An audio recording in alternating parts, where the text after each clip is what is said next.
Going to start from problem 2-91.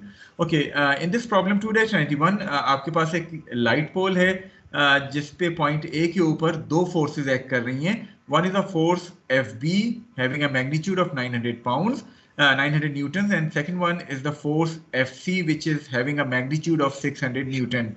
Now this force FB is directed from point A to point B, whereas force FC is directed from point A to point C.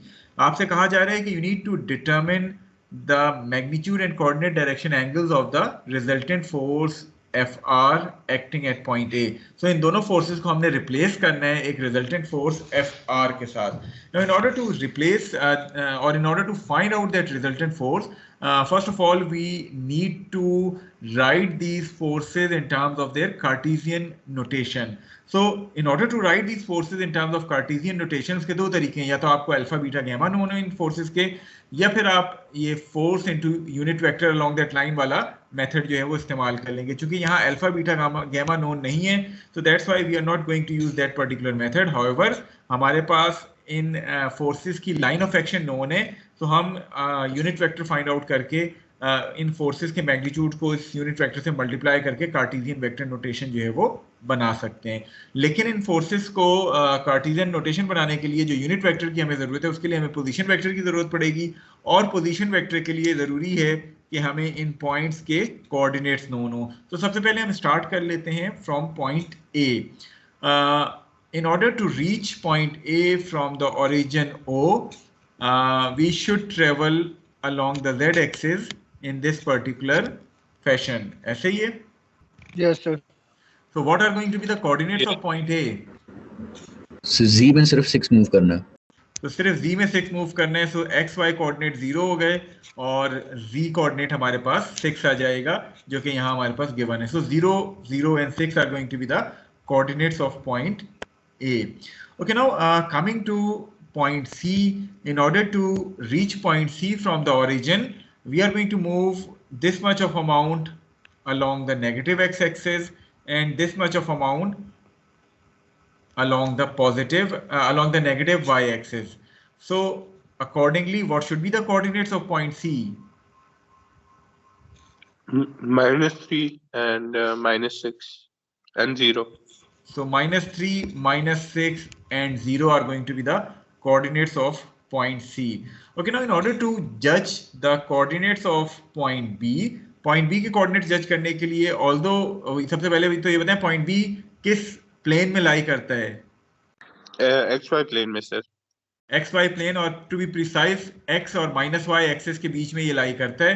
So अगर मैं इस direction से इसका top view देखूं point B का, तो आपके पास कुछ इस तरह की एक्सिस बन रही हैं. ये आपके पास एक्स एक्सिस हैं, ये आपके पास वाई एक्सिस थी, और ये बेसिकली -y एक्सिस हैं. इसके अलावा पॉइंट बी जो है वो लाई कर रहा है समवेयर हेयर. और आपके पास जो चीज़ें गिवन हैं वो क्या गिवन है? आपके पास यहाँ से लेके यहाँ तक जो लाइन है इसकी लेंथ 4.5 मीटर्स गिवन है, और ये एंगल आपको 45 डिग्रीज गिवन है. सर इसको रिजॉल्व कर लेंगे 4.5. तो आप इसको रिजॉल्व कर लेंगे using the parallelogram law 2 dimension में जैसे हमने बनाया है. तो आपके पास ये दो कंपोनेंट्स आ जाएंगे. One is a component along the positive X axis, the other one is a component along the negative Y axis. So चूंकि आपको एंगल y से गिवन है, ऑल्दो 45 से फर्क कोई नहीं पड़ेगा, but this component would be equal to 4.5 cos 45 with a negative sign, and this is going to be equal to 4.5 sin 45. ऐसा ही है.